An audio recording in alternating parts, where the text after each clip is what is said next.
కథల ప్రపంచం. తెలివి తక్కువతనానికి మరో పేరు పరమానందయ్య శిష్యులు. మూర్ఖత్వానికి మరో పేరు పరమానందయ్య శిష్యులు. ఆ శిష్యులు చేసే తెలివి తక్కువ పనులు నవ్వు తెప్పిస్తాయి. ఆ శిష్యులు ఆడే మాటలు వినేవారికి హాస్యంగా తోస్తాయి. పరమానందయ్య శిష్యుల చేష్టలు పక్కపక్క నవ్విస్తాయి. గురువు గారి పేరు పరమానందం, వారి శిష్యులు కనుక పరమానందయ్య శిష్యులు. ఒకనాడు పరమానందయ్య గారు సతీ సమేతంగా పక్క గ్రామానికి వెళ్ళి వేదాంత ప్రసంగం చేశారు. తిరుగు ప్రయాణం కోసం ఆ గ్రామస్తులు పరమానందయ్య గారికి ఎడ్ల బండిని సమకూర్చారు. ఆ బండిలో పరమానందయ్య గారు వారి సతీమణి ఎక్కగా శిష్యులు దాని వెనక నడవసాగారు. కొంత దూరం వెళ్ళిన తర్వాత గురువుగారు శిష్యుల్ని పిలిచి, బండిలో నుండి ఏదైనా సామాన్లు కింద పడుతుంటాయి, జాగ్రత్తగా చూస్తూ ఉండండి, కాస్త మేము నడుము వాలుస్తాం అని చెప్పి పడుకున్నారు. గతుకుల బాటలో ప్రయాణిస్తున్న బండి కుదుపులకు నెమ్మదిగా జరిగి మరచెంబు కింద పడింది. శిష్యులు అది కింద పట్టం చూశారు కానీ ఒక్కరైనా తీసి బండిలో వేయలేదు. గురువుగారు జాగ్రత్తగా చూడమని చెప్పారు కానీ పడినని తీయమని చెప్పలేదు కదా అని ఊరుకున్నారు. బండి చాలా దూరం వెళ్ళిన తర్వాత పరమానందయ్య గారికి మెలకు వచ్చింది.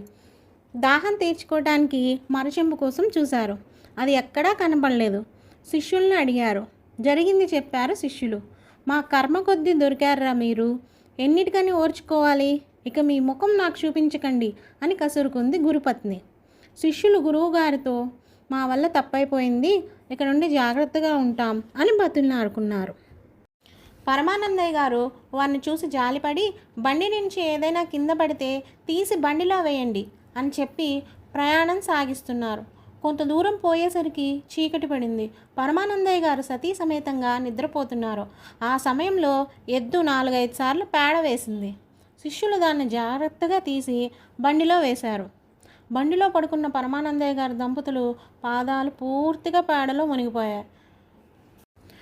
కాసేపటికి పరమానందయ్య గారు వారి పత్ని నిద్ర నుంచి మేలుకున్నారు.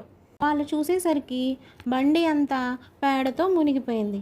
ఈ చెండాలమంతా బండిలోకి ఎలా వచ్చింది అని శిష్యుల్ని అడిగారు మండిపడుతూ సుందరమ్మ గారు.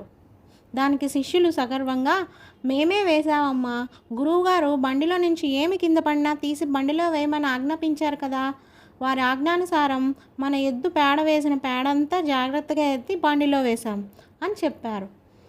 శిష్యుల మాటలు విన్న పరమానందయ్య గారికి సుందరమ్మ గారికి నవ్వాలో ఏడవాలో ఏమీ తోచలేదు. మా కర్మకాలి ఇటువంటి శిష్యులు దొరికారు అని బాధపడుతూ బండి దిగి సమీపంలో ఉన్న చెరువుకు పోయి శరీరము బట్టలు శుభ్రం చేసుకుంటారు. Thank you for watching the video. ఈ వీడియో కనుక మీకు నచ్చినట్టయితే లైక్ చేయండి, ఫ్రెండ్స్కి ఫ్యామిలీ మెంబర్స్కి షేర్ చేయండి. మీ అమూల్యమైన అభిప్రాయాల్ని కామెంట్ ద్వారా తెలియపరచండి. మరిన్ని ఇలాంటి వీడియోల కోసం బెల్ ఐకాన్ నొక్కి మా ఛానల్ని సబ్స్క్రైబ్ చేసుకోండి.